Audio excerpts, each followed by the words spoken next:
I'm here at Northwood County Park. This is a little reservoir on the Yellow River. Water is still very high, but it's down several feet from just a week or two ago when it was way up into the banks, about 3 or 4 feet higher than it is right now. It's a sunny Saturday afternoon, and this is a busy campground, but I've got a little spot here where I can get out of the wind, and I want to do a walk around on my Lifan KPM200, also known as the KP Master. This started out as a kind of vanilla street bike, and I've transformed it into a scrambler. The very first thing that I did was I upgraded the tires to dual sport tires because I ride about half the time on gravel roads. One of the reasons I chose this particular model is that it has cast wheels and tubeless tires, which for touring is really perfect. And you can plug a nail hole without having to remove the wheels.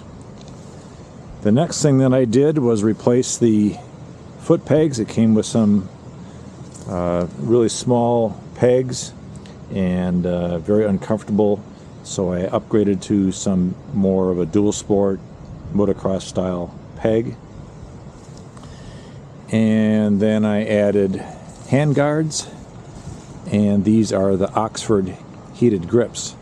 These are the intelligent models that have a sensor, so if you leave them on and turn off the motorcycle, when there's no vibration from the motor, it turns off the heated grips. And I've had those on almost every motorcycle, and they're just wonderful.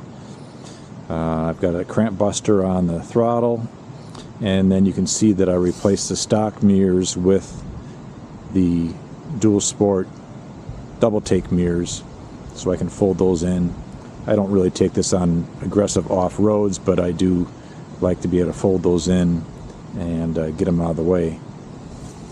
And then you might also notice that I don't have the leather straps on here anymore. I prefer just kind of the bare look, and I think it's an attractive bike. There's a little reservoir tank there for the liquid cooling. And then you can see that I have replaced the exhaust system. The muffler is the optional muffler that Venom Motorsports sells as an accessory when you buy the bike, but the original tailpipe and muffler is one welded piece. So I had to buy a tailpipe separately, but they all clamp together just fine, and it's a very solid system, and a little louder than the stock muffler, but I think it also gives a little bit more snap to the engine, which is what obviously I was looking for, because it does free up the exhaust. And then for touring, I wanted a windshield, and Venom also offers a optional windshield when you buy the bike, but it clamps on the handlebars, and I have no real estate left on the handlebars. Plus it was really flimsy. I tried it and I returned it, and I replaced it with this windshield, which clamps on the upper fork tubes, so it's rock solid. Now underneath that decal, you can't see it because that's what the decal is doing, is a Royal Enfield emblem. This was a windshield that I had on my Royal Enfield Meteor.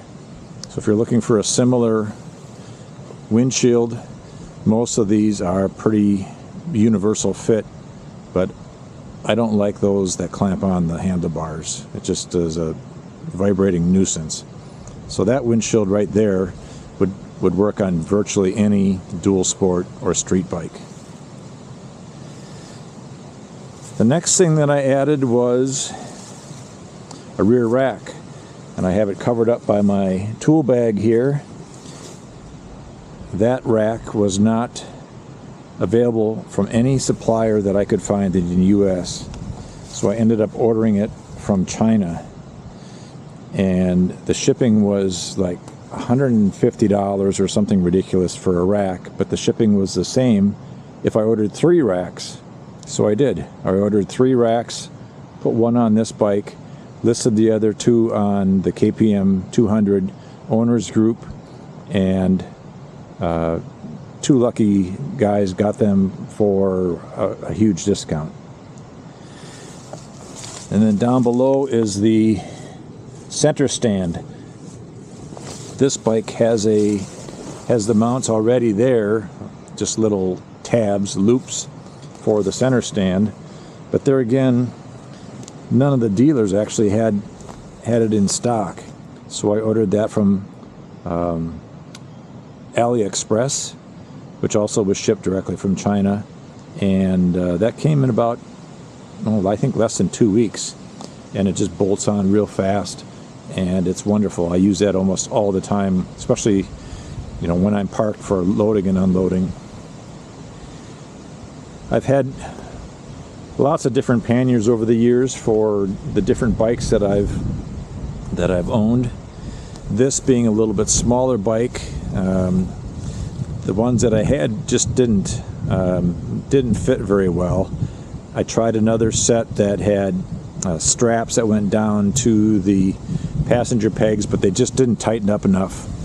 So these are from a brand called Kemimoto, and part of their claim to fame is that they have some accessories for the Honda Gram.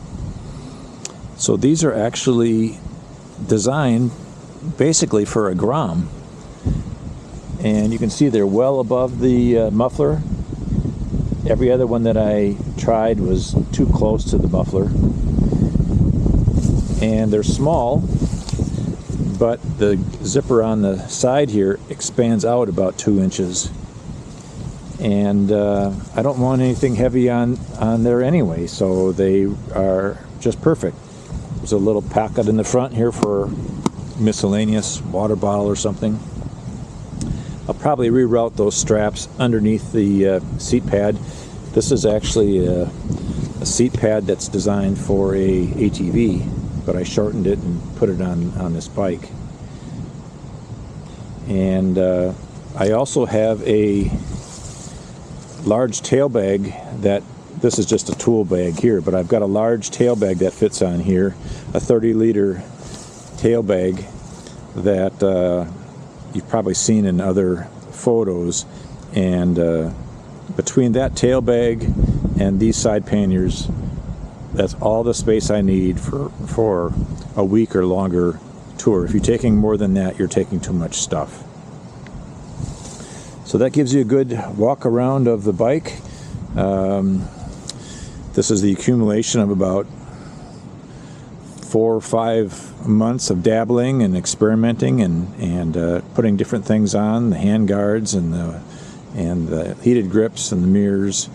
I've got another accessory mount here for a camera, and this is my Gaia GPS, although I will be switching to just a regular Garmin GPS for my next road trip. So far I've been 100% satisfied with the bike. Changed oil a couple times. After 500 miles I switched over to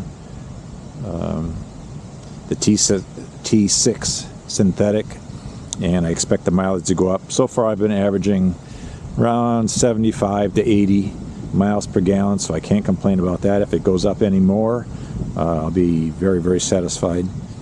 The manners on the road are excellent. It's just heavy enough that you don't get blown around by passing semis, but it's just light enough that I can zip down gravel roads and treat it kind of like a dual sport. I just got back from a 275 mile couple day road trip that was 90% gravel roads. So I consider this my Scrambler, and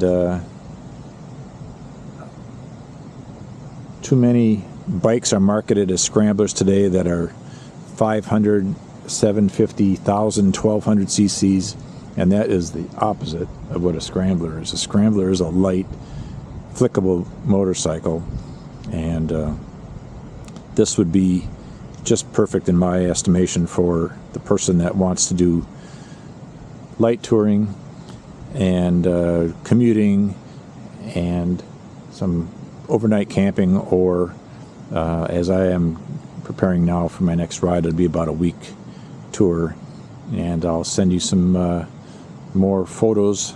Just stay tuned to the channel for some more updates on that.